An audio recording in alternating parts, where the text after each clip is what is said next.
Hi， 歡迎嚟到書蟲房室。今日想介紹呢本書叫做《你就是困住自己的那座山》，作者係 Brian Rist。用山去形容，因為兩座山嘅形成呢，就因為板塊互相擠壓。而佢所講嘅山呢，就係一座叫做意識，一座叫做無意識嘅山。我哋嘅頭腦內在無意識嘅山呢，不停喺度吶喊。我哋知道我哋自己渴望啲咩，想要成長，想要繼續前進。但係我哋內在另一個意識嘅山呢，就喺度抗拒。呢座山不停同我哋講唔想行動，覺得我哋能力不足，我哋驚害怕前面嘅未知，我哋驚行動失敗之後會帶嚟嘅痛苦。於是乎我哋卡住啦。我哋嘅頭腦以為我哋嘅恐懼會保護我哋就可以小心啲。但係恐懼唔會保護你，行動先會；憂慮唔會保護你，準備先至可以保護你；過度思考唔會保護你，理解先至可以保護你。我哋總係以為自己要征服嘅係外在嘅一啲高山，但係其實我哋要征服嘅唔係外在嘅山，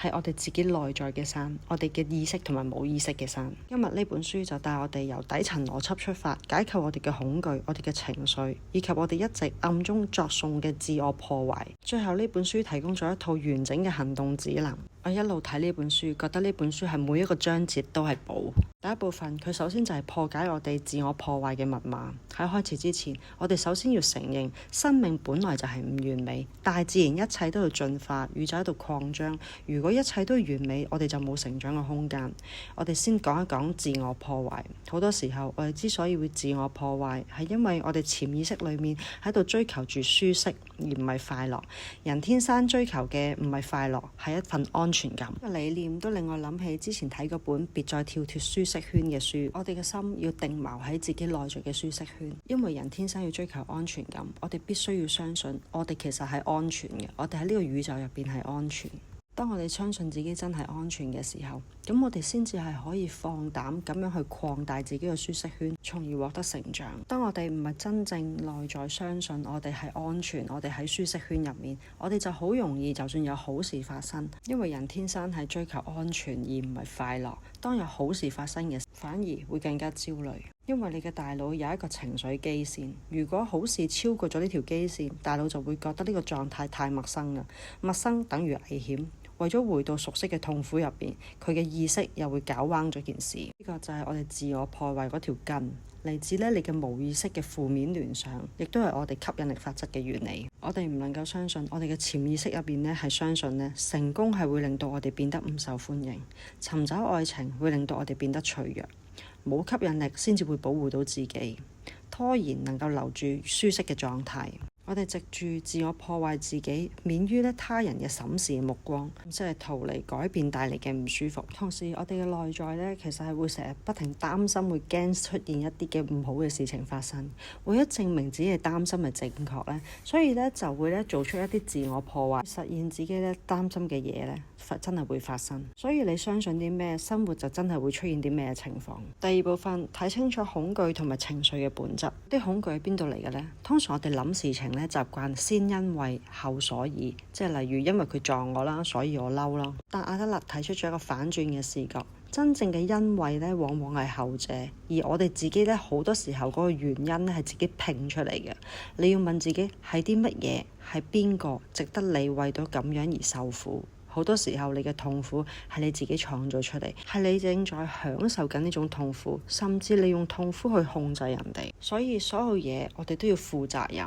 一切都係自己想要嘅結果。人嘅恐懼通常就係我哋離開舒適區，我哋有一個未知嘅恐懼。就算有好事發生，因為離開舒適區產生咗好多未知，所以就會進入咗好恐懼嘅狀態。呢本書教我哋，當我哋又進入咗好恐懼嘅狀態嘅時候我哋要識得分一分，我邊啲係直覺，邊啲係恐懼嘅投射。我哋要追隨嘅係我哋自己直覺嘅第六感。好多人誤會直覺係一種感覺，但係直覺唔係感覺，係明智嘅第一時間嘅理性嘅回應。嗰一下嘅發生淨係針對當下嘅啫。只係當下發生嘅事情先會有嗰個直覺嘅反應出現嘅時候唔會令到你驚嘅，佢係理性、溫和、理智嘅第一個反應，亦都會令到事情會變好。通常唔會持續出現，淨係出現一兩次同你幫你解決問題嘅。但係恐懼感覺係一個投射，佢出現嘅時候個聲音係會令到你驚嘅，而且不停咁重複咁樣講，又大聲又嘈。呢啲恐懼嘅投射係透過想像、猜測、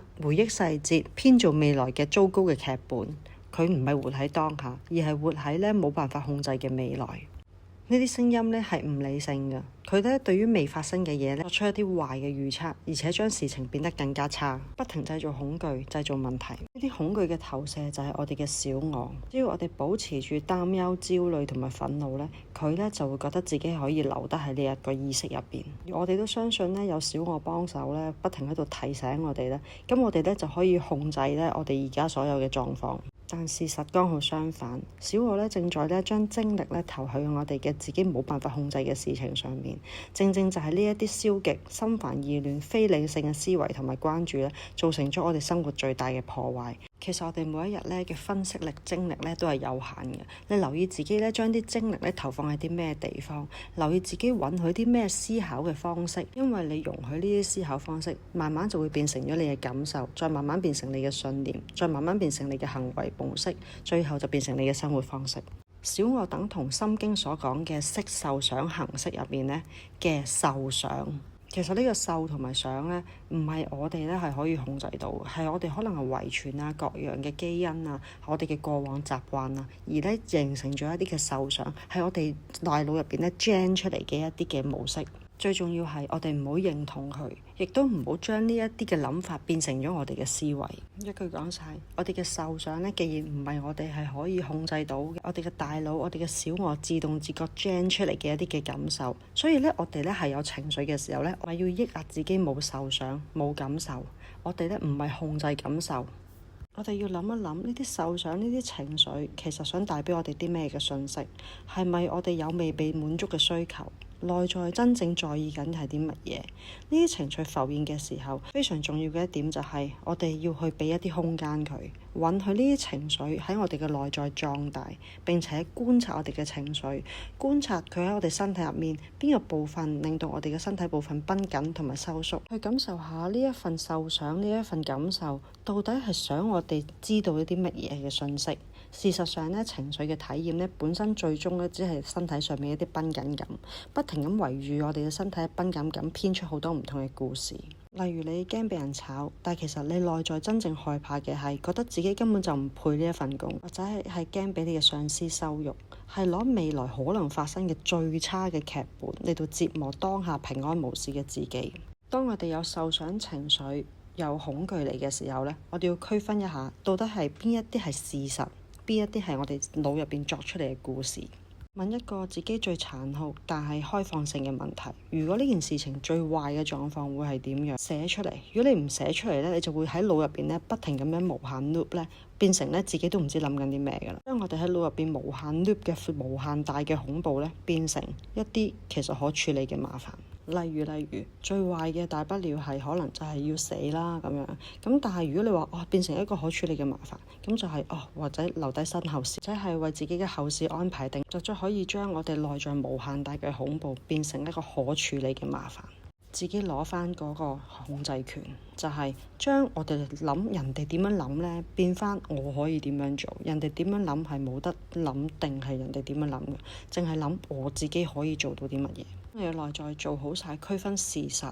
諗定晒最差嘅情況我可以點樣做，同埋我可以做到啲乜嘢。要發生嘅就由佢發生，唔抗拒、唔抵抗、唔逃避。作者教我哋要跨越呢一座內在嘅山，我哋首先就要理解我哋嘅情緒背後其實想俾一啲咩訊息我哋，所以我哋需要深入理解我哋唔同嘅情緒。我哋要明白健康嘅情緒唔係永遠保持平靜同快樂，而係允許自己有各種嘅情緒，有各種好與壞嘅情緒。先講憤怒嘅情緒，憤怒係健康嘅情緒，令到我哋咧其實係可以咧立即行動，能夠讓我哋咧見到真實嘅自我，以及咧我哋其實係在乎緊啲咩，我哋底線喺邊度，我哋認為有啲咩唔公平嘅事。而悲傷嘅情緒咧係我哋經歷失望之後浮現出嚟嘅，佢唔係一次過出現，佢係一波接一波咁樣而嚟。悲傷嘅出現係因為我哋唔接受自己有呢一段經歷。當你因為悲傷而喊咧，唔好覺得內疚同埋尷尬。當我哋流露自己脆弱嘅一面嘅時候咧，係釋放自己情緒嘅最大嘅精神力量。點樣會出現到內疚同丟臉呢？人哋點樣踩我哋，點樣詆毀我哋呢？其實我哋嘅唔好受嘅程度都係好低嘅。出現強大嘅內疚同丟臉程度呢，都係嚟自於我哋自己覺得醜同埋內疚，我哋鬧自己。對自己方法就係我哋真心相信，我哋其實已經盡咗最大嘅努力去做好當前嘅事情，接納自己，並且為自己嘅行為咧感到自豪，咁我哋就唔會俾內疚同丟臉打冧。呢個就係埋怨人哋，原因就係對方未達到我哋心目中嘅期望。我哋要做嘅就係再重新營造一下我哋對佢哋嘅印象。其他人嘅存在價值並唔係每個人都係俾我哋完美無瑕嘅愛嘅，佢哋嘅出現係教我哋點樣用一啲更好嘅方法去愛佢哋，甚至係愛我哋自己。至於妒忌心呢，係一啲掩飾性嘅情緒，表面上係我哋發緊嬲同埋批評緊人哋，實際上其實我哋內心咧係有一場悲傷同埋對自己不滿。如果你係真心愛上人哋，接納人哋，咁你都會學識愛自己同接納自己。每個人所睇嘅角度唔同，我哋唔好根據自己所睇嘢嘅角度咧，認為就已經睇到事實嘅全貌，認為已經掌握晒所有嘅資訊，而將一個人係點咧作出咗一個結論。你要考慮到自己其實咧真係冇睇到晒所有嘅事情嘅全貌，亦都睇唔到晒所有嘅來龍去脈。如果你對人哋嘅生活幾乎咧係有同情心嘅話咧，你都會對自己嘅生活咧更加有同情心。人哋擁有得比你多嘅時候，我哋試下恭喜佢，因為呢個善舉咧係有一日會回到你身上面。當有一日你比人哋多嘅時候，人哋都會恭喜你。對於我哋自尊心嘅對策咧，就係唔好同每一個人證明我哋自己係完美無懈可擊。我哋要接受自己係可以錯，我哋係唔完美，亦都係同時接受人哋係可以錯、可以唔完美嘅弱點。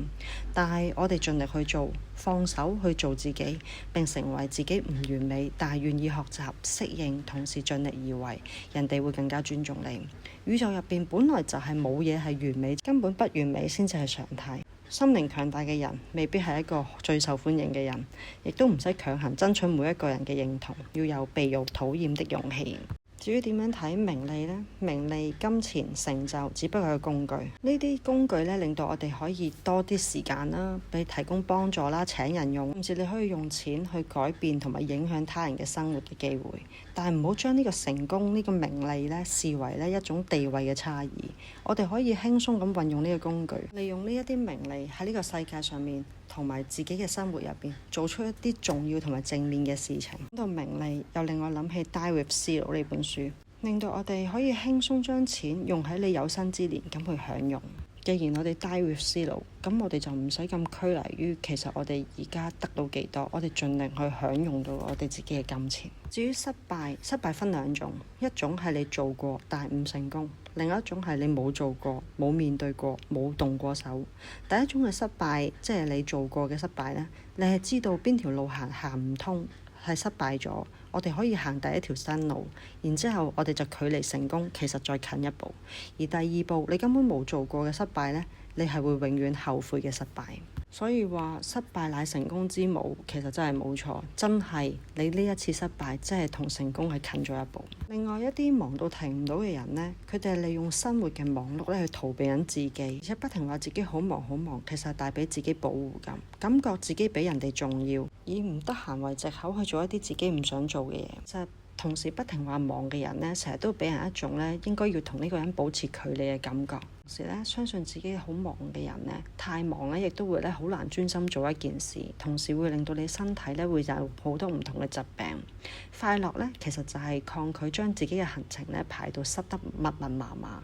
擁抱平凡無奇嘅日常嘅時刻呢，其實我哋需要時間。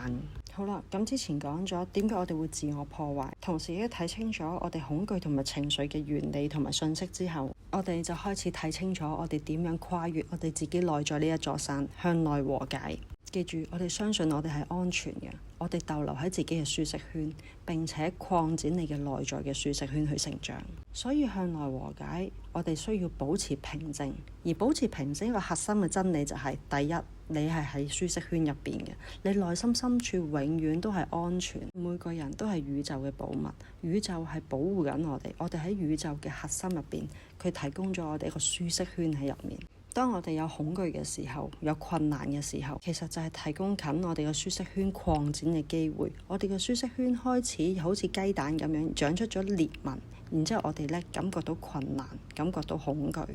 但係佢確實係有裂紋，佢先至會開始慢慢伸延。當舒適圈有裂紋，你感覺到恐懼，唔好硬闖，唔好話俾自己知我唔驚，因為你不停話俾自己知你唔驚，只會令到你更加驚。冷靜落嚟，睇清楚而家嘅狀況，確認自己有傷口、有裂紋。嗰個裂紋就係有我哋前進嘅路，有我哋擴展嘅道路。聽起嚟係好抽象，咁我哋就具體咁用一個過山嘅行動指南。第一就係唔好試圖讓自己快樂，快樂咧係一件咧係唔可以追逐同擁有嘅嘢。正如我哋生嚟咧，其實光脫脫咁嚟，我哋係零。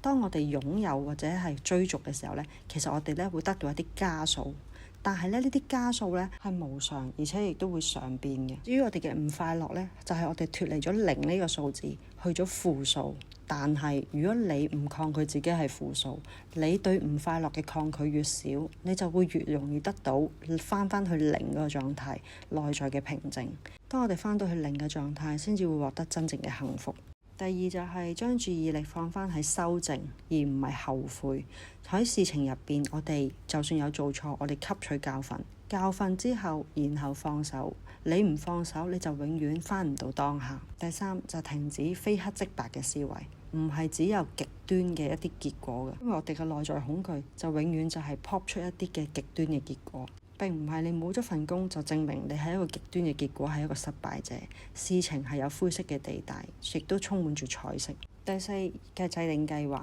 計劃係可以幫我哋解決問題。有計劃，我哋就唔怕過度思考，令到你脫離當下。第五，尊重你嘅唔舒服，你嘅唔舒服，你嘅痛，你嘅裂紋呢，唔係一個懲罰，係生命送俾你嘅禮物，喺度話俾你知，你可以做得更好，做得更多。有裂紋，亦都係代表我哋有成長嘅機會，擴大我哋舒適圈嘅機會。第六，將事情講出嚟，寫低佢，或者同人哋講，或者你同 AI 講事情呢，都唔使喺你腦入邊呢不停轉嚟轉去，轉嚟轉去，因為喺入邊轉呢，只會更加複雜，越嚟越理唔清自己嘅思緒。講出嚟就可以令到作思維清晰好多。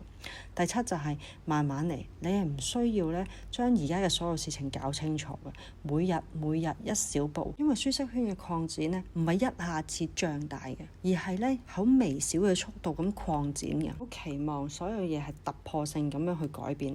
你，而係呢一切呢都係突破喺一啲呢日復日平凡嘅單調嘅努力。你有幾自律，你就會有幾自由。呢個都係原子習慣教你哋嘅道理。第四部分就係由我哋腦入邊提醒我哋呢個世界唔安全，我哋驚我哋會受傷，要衝破到、拆解到、理解到我哋嘅恐懼同埋情緒，我哋就唔再害怕受傷，並且能夠為呢個世界給予愛。正如阿德勒所講，一切嘅問題都源於人際關係嘅問題，當然一切嘅快樂都源於人際嘅關係。人類生嚟呢，就係想同他人嘅群體建立連結，喺人際關係入面獲得快樂同埋成就感，呢個就係源於人嘅原始慾望，被認可、存在感、被喜愛同埋安全感嘅需要。人際關係好嘅定義咧，在乎人際關係嘅數量，係在乎人際關係嘅品質、質素。你係咪真正同緊一啲你真正中意嘅人，同埋你嘅生活增添價值嘅人咧，建立培養關係？同他人連結咧，得到更多快樂嘅方法咧，就係將自己同周圍嘅人平等，在乎你花幾多時間同佢一齊，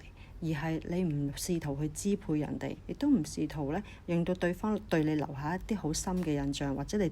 不停喺度證明自己嘅價值，亦都唔試圖令到佢產生一啲情緒嘅反應。總之你咩地位，視對方都係平等，咁你就可以得到更多同人哋連結嘅快樂。因為如果你覺得自己高人一等，你嘅心淨係諗住控制佢點講、點諗嘢、點樣做法，一切嘅控制其實都係唔實在嘅，你只會從中獲得更少嘅人際關係嘅快樂。同時要擺脫關係嘅束縛，你都需要放下妒忌心、自尊心同埋名利心。當你唔再向外尋求被愛、被認可，而係轉向內嘅時候呢，你就會發現想控制嘅一切轉為信任同埋放手，渴望被需要就轉化為學會愛自己。第五部分終極嘅境界就係回歸內在嘅平靜。我哋成日話生活入邊充滿咗焦慮同埋憂鬱，其實呢，如果你感覺到焦慮呢，係因為你活喺未來。